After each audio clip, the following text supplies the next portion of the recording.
I was doing infomercials, fitness videos, and in the blink of an eye, everything changed. I got hit by an SUV. I had a 1% chance of saving my leg from amputation. I completely reinvented myself, and I started with asking myself, what brings me joy?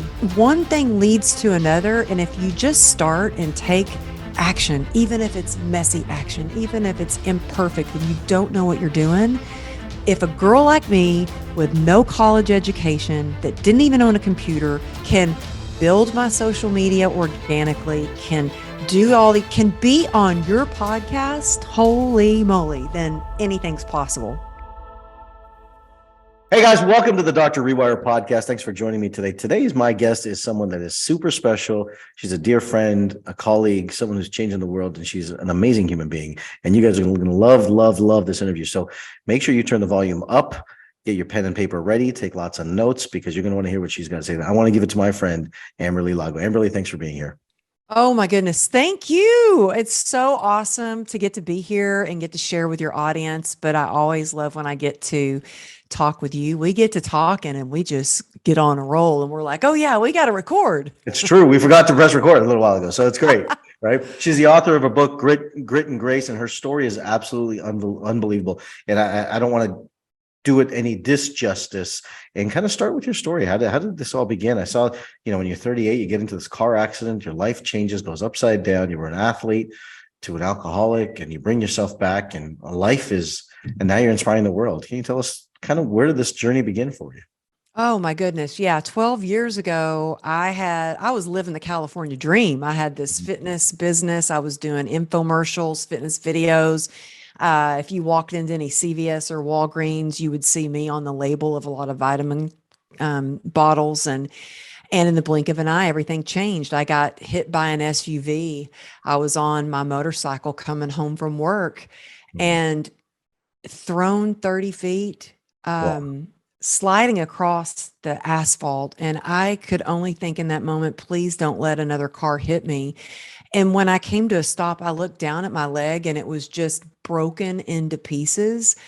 And one of my first thoughts was, oh gosh, this can't be good. I might have to train clients on crutches. I'm like, only an entrepreneur, right? Like, how Right. can I go around this? I had no idea just how serious it was. My femoral artery was severed. I was bleeding Wow. out. Luckily, a guy ran over. He ripped off his belt, made a tourniquet around my leg, and he saved my life. But I got taken to the hospital because my vital organs were shutting down. I'd lost so much blood and they couldn't control the pain. They put me in induced coma. And when I woke up out of a coma, the first thing I learned was I had a 1% chance of saving my leg from amputation. They said, this is basically like a war wound. There's nothing we can Yeah. do for you. We're going to have to amputate. And in that moment, all I heard was 1% chance. Like, Right. oh, and I was like, oh, so you're saying there's a There's a chance, chance. right? There's a chance. And I was like, well, we need to find a doctor who's willing to take that chance with me. And we found a doctor. It took an act of God to get transferred to a different hospital. Mhm. And while doctors were fighting to save my leg and my life, I was in the midst of trying to save my business. And the first thing I did, I mean, the very first thing I did when I got out of a coma, well, first was like, I was trying to rip out the tubes out of my mouth and everything. And Yeah. I asked for my phone and I was making phone calls on the gurney, getting transferred into ICU. And I was on the phone with clients saying, hey, you know what? I might be in ICU right now, but I'm getting out of here. Third quarter, we are going to finish strong. I was like, yes, I need to save my life, but I need to save my business. Yeah. And it took 34 surgeries and a lot of prayer, a lot of grit, thousands of hours of physical therapy, but they saved my leg. And I was out of work for a year and a half. I ended up losing that business, but in the process, um, of being diagnosed with a nerve disease ranked highest on the pain scale. It's called complex regional pain syndrome. Yep. That really led me to my rock bottom, being told that I would never work again, that I would be permanently disabled, that I needed to get back in my wheelchair, and that I would have to probably wear orthopedic shoes for the rest of my life. I was like, what? Orthopedic shoes? And so pain has been one of my biggest teachers. I've Mhm. learned so much about resilience and mindset and how to heal mentally, spiritually, and physically. And that's kind of some of the things I really want to share with your audience, because a lot of people may not have been hit by an SUV. I pray that no one ever experiences that, but I feel like in the last couple of years we've all been hit by something for Yeah. sure. It's no question. It's amazing what an amazing story, and having that belief and that faith in yourself. I love that in every capacity.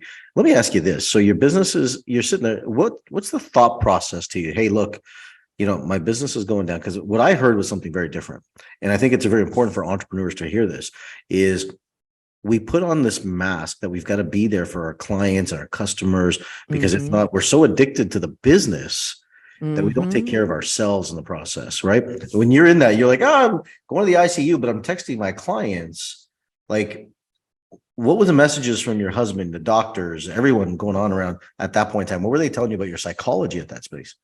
Oh, well, my husband was like, give me the phone. Yeah. I remember people go, do you remember everything? I remember things so vividly. In fact, this is crazy. When I got out of a coma, I had the doctor that came over. He was the one that repaired my femoral artery, sewed my femoral artery back together. And he leaned over and he whispered to me and he said, I need to ask you something. He said, now this is just between you and I.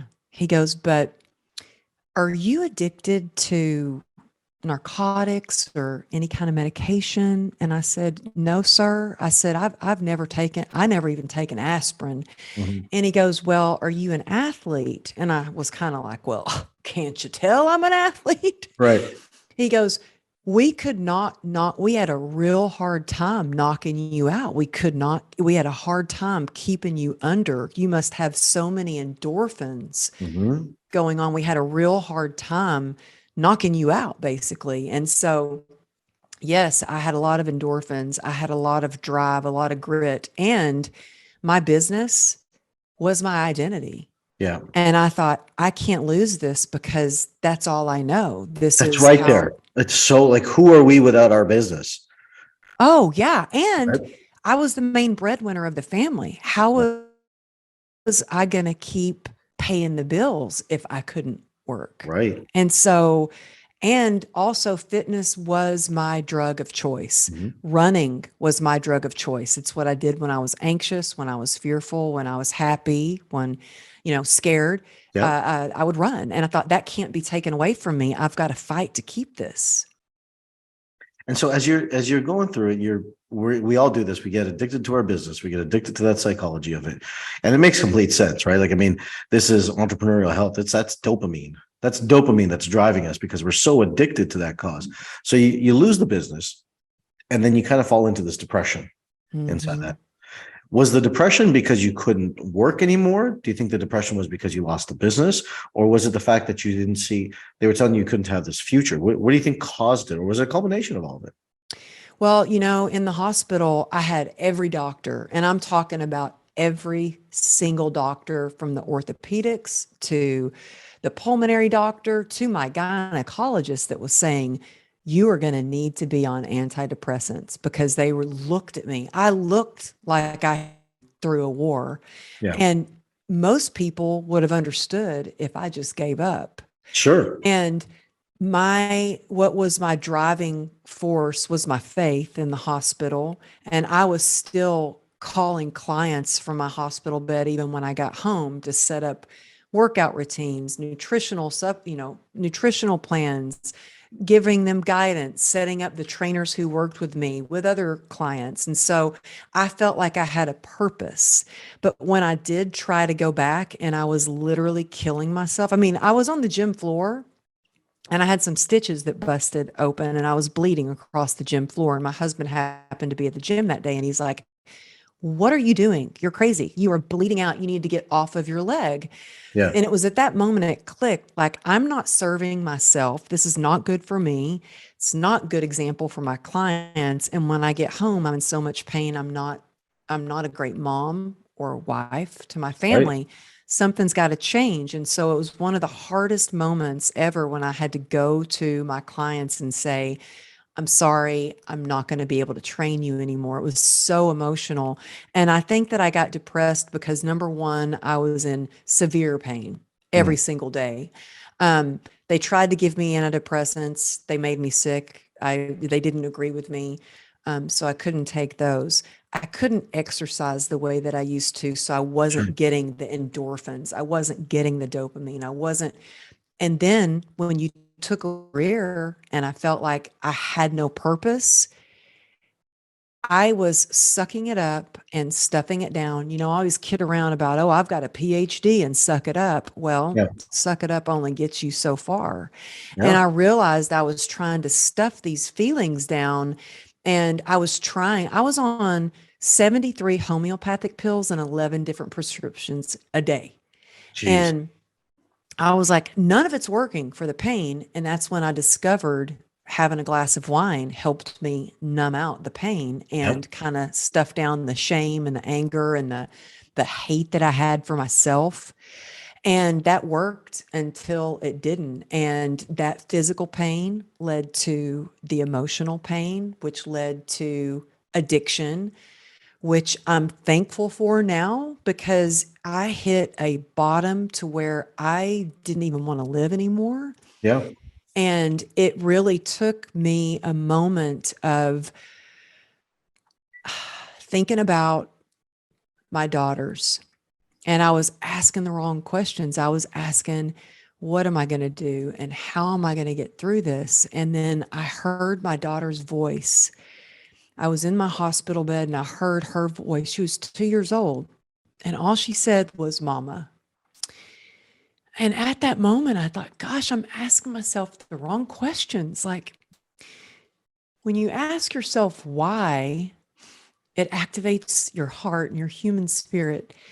When I was asking what and how, I was in my head in that entrepreneurial way, that Yep. stubbornness, that suck it up. But when I asked why, I was like, I got to get through this for my daughters.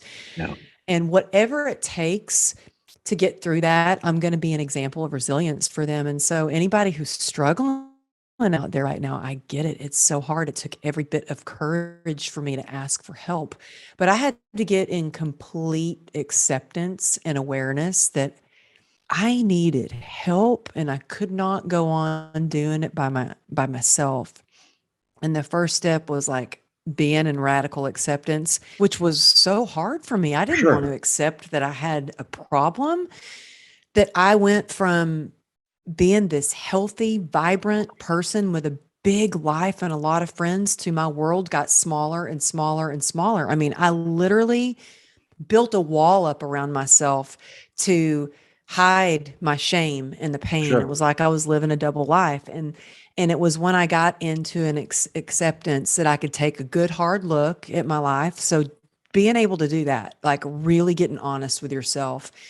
And then next, I think there's a gift in desperation. And I was desperate. I Yeah. was like, I will do whatever it takes to get better and to get my life back better than ever. And so I had a lot of shame, but I reached out to a client who I knew was sober. And she's like, yeah, I'm going to help you. I'm going to take you to a 12-step meeting. Hmm. And a week went by and I never heard back. And I share that only because sometimes we reach out for help and the person may forget or they can't help you or it's not in their bandwidth. And don't let that discourage you. Be so willing to get better that you're going to do anything. And I was so willing that I was like, okay, I'm going to Google like 12-step program. And I Yeah. found a time where I could go get help um, when my daughters were at school and my husband was at work because he's a retired lieutenant commander. And Yeah. he was like, did not like the fact that I told him I needed help, that I had a problem. He's like, no, no, no, no, you don't have a problem. Thing is, I knew deep You knew. down I had a problem. So you go do the 12 step, you get help. How long did it take? I went to that meeting and I have to say it was scarier than any surgery that I went Yeah, through. I'm not kidding. Like I surgery, believe I it. was like, okay, I got this surgery. I believe in you doctors. I hope I wake up tomorrow, but I was never scared as I was when I pulled up and I watched these ladies. I just followed these ladies into a room and I sat in the back of the room and I sat on my hands because I now had withdrawal from alcohol. I was physically Sure. dependent. In my hands, I had tremors.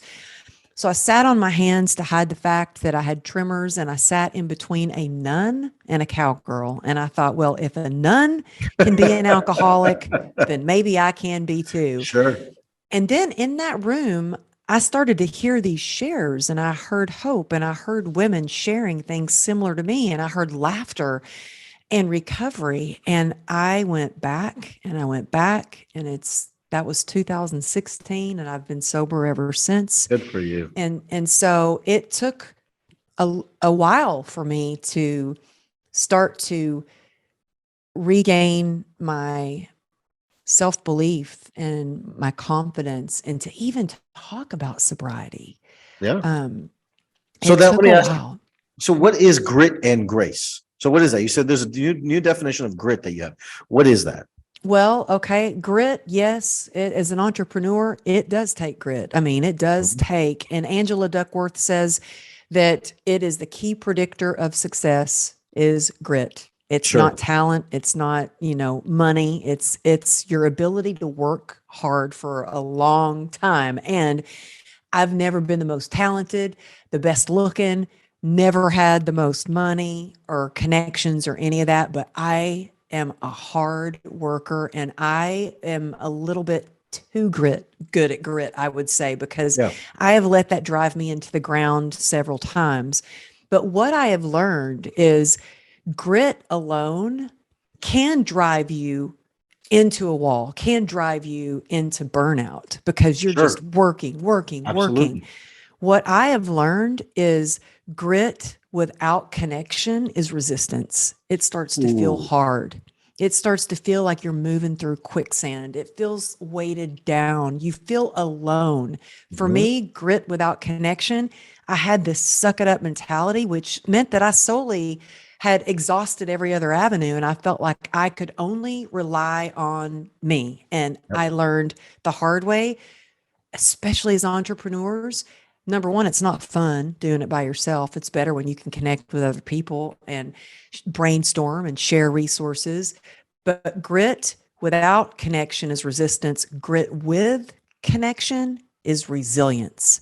I like it. That's when the magic happens. When you can come together in community, I wouldn't be able to stay sober if I didn't have my God squad of my sober sisters that we connect every Yeah. single day and share a gratitude practice. Love that. I would not be able to do this entrepreneurial journey if I didn't have my legendary ladies of entrepreneurs, friends like you. Sure. Um, that's why I developed my mastermind is because I wish that when I started on my book writing journey and my podcast that I had a core group where we could come together weekly and brainstorm and support and have accountability. And so I really learned the hard way that, I felt for so long I had to do it on my own. And I'm like, I don't want to do it by myself. We're meant to especially through adversity for connection. And for social as social creatures, it's so important inside of us, right? So now you've come along. I mean, your story is just so inspiring. If you're not inspired by listening to this woman, then you're basically heartless. I mean, seriously, holy crap, you've been through so much. But you know what I love about you is still you come in with you do have that grace. I mean, it's such a perfect word inside of that for you because there's beautiful grace about who you are and understanding that gratitude. And not what I love about it more than anything is not that you're telling your story, is that you own your story. There's a difference in the two, I think. And you own your story because it's your journey, it's who you are. Rather than speaking it from a point of therapy, you're speaking it from a point of hope. And I think that's so Mhm. inspirational for people. If you were to look at it and say, what do you think I mean, we've all been through such a journey in the last couple of years. There's no question, right? With COVID and the entire environment. I mean, people out there are looking for hope. What are you hoping to connect them with if they're listening to this thing? If you can do this one thing inside of your life, what do you think that would be? Oh my goodness. Well, it's funny. I just filled out some information for a speakers bureau this Mhm. morning, and they had filled out part of it for me, and they said that they called me resilience queen. Yeah. And I'm like, okay, that's nice. And I added hope dealer, because anybody who's listening, I want to share with you that, yeah, gosh, it's tough sometimes, in the world we live in, with everything that's being shared in the news, being an entrepreneur, Mhm. having balance between me being a mom and a wife and a coach and an entrepreneur in every way. But I just want to share that, like, 6 years ago, I didn't eat 5.5, 6 years ago, I didn't even own a computer. Yeah. Everything for my business was word of mouth. And I spent the majority of my time on the gym floor. And I completely reinvented myself. And I started with asking myself, what brings me joy? And I was like, well, I love people and I want to give others hope and show them that they can overcome obstacles and get through challenges. So I want to share that, don't give up on your big dreams or your big goals, because in 6 years, I really reinvented what I do. I bought a computer. I started a podcast. I Right. mean, it's crazy. I didn't even know how to send an email with a picture attached, Yeah. but I just had like this vision that I held on to. And I didn't have a lot of people that believed in me. Like most people, including my husband, was like, you want to write a book? Mhm. You're the fitness girl. Like you should stick to that. And I was like, nope, if I can just help one person have the hope and to keep moving forward, I am going to write that book. For And lo sure. and behold, that book launched on the Today Show. It became a bestseller, That's which it. led to me doing a TED Talk, which led to me being invited to speak on stages with some of the biggest names out there, which led me to going, you know what? I want to do my own event that you're coming to speak That's at, right. which I'm so honored. But one thing leads to another. And if you just start and take action, even if it's messy action, even if it's imperfect and you don't know what you're doing, if a girl like me with no college education, that didn't even own a computer, that had no social media following whatsoever, can build my social media organically, can can be on your podcast, holy moly, then anything's possible.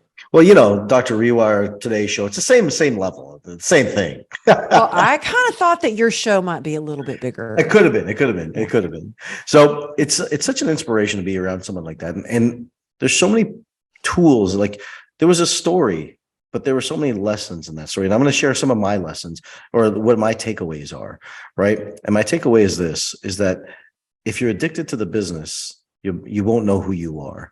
And the more you Mm. become congruent with who you are in your journey and your process, you realize that it's the people around you that help you get through those tough times. And that's what grit means, is to be able to get through that. And that you can go through anything when you have community. When you're alone, that's the state of desperation. And we Mhm. lean on our community. And sometimes that community is not the healthiest of communities, leaning to alcohol and drugs and things like that. But even to pull ourselves out of that, it's still the people around us that make us better. And that's why, Amberly, I know that you make the world a better place because it's the people that you bring around. And I'm grateful you're part of my community because of that. You are amazing. Wow.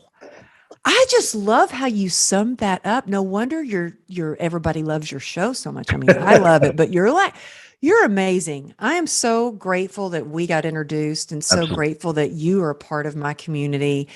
It's so wild that we just met not long ago, but Mhm. I feel like I've known you forever. Seriously, Sure. it's like we went to college together. I feel like we're college friends. I know. I really do feel like that, but it's just so much fun talking with you. And I appreciate so much being able to be on your show. And I'm excited for you to be on my podcast too. I So can't wait. I can't wait. It's going to be an honor. So, well, guys, here it is. Go check her out. Amberly Lago. She's got an event coming up. When's the event? March 10th and 11th in Raleigh, North Carolina. We've got some big name speakers. I'm so excited you're going to be there. And you're actually the first speaker to kick off the event. You're setting the tone for the whole event, which is intentionally done. I feel so blessed to have you at the event. So many people are like, oh my gosh, Dr. Rewire is going to be there. So yeah, it's going to be fun. It'll be great. Where do they get tickets? How do they get their hands on tickets? Where do we get them? You can shoot me a DM at Amberly Lago Motivation on Instagram, or you can go to truegritandgrace.com/events and check out the tickets. Come hang out with us. We've got speakers like Rebecca Zung, Catherine Gordon, Ken Joslin, Rachel Shear, Brooke Hemingway. So it's going to be amazing. And we have our mastermind attendees who are doing a TED style talk and taking the stage too. So it's going to be fun. It's going to be amazing, ladies and gentlemen. The unstoppable force herself, Amberly Lago. Thanks for joining me here, guys. I'll see you guys on the next show. Again, stay true to who you are, because love is all there is. The rest is BS. I'll see you guys next time. Hey guys, if you like that video, click on the link over here and you're going to love the next video.